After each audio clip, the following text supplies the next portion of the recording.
The Nador West Med project is located on the northeastern corner of the Kingdom of Morocco. We are located on the Mediterranean coast.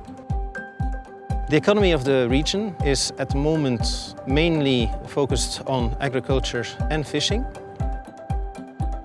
The port is being constructed as an extension of Tanger Med that is located more to the north. In future, the port will receive mainly container vessels as well as bulk carriers and other maritime transport. Ce que nous sommes en train de construire, il constitue la première phase du complexe portuaire. D'autres infrastructures seront mises en place pour faciliter l'exploitation du complexe industriel portuaire Nador West Med. Le développement stimulera la croissance économique, ce qui permettra ainsi d'améliorer le niveau de vie de la population locale. The scope of the project is building a brand new port just west of the city of Nador. We started in 2016 with dredging of the trench for the main breakwater. In the meantime, we had a cutter dredger already dredging inside the port itself.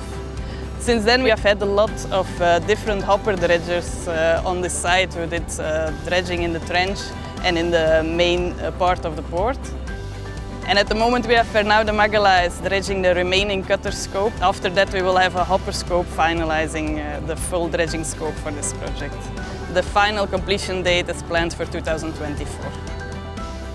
As an engineer, I like this project for its complexity of different construction techniques, nicely intertwined with our dredging activities. Currently, we are working with approximately 100 crew members on board of the several vessels which we have employed on the project at this moment. Besides them, we have around 50 people working onshore, mainly labor in the workshop and staff in the office. To keep up the good vibe here on site with the full team working, we organize regularly some social activities. Nationality doesn't count, we're all part of the Andernul family. Jean Donul est un partenaire très important qui a réalisé des travaux de grande qualité et dans les délais prescrits.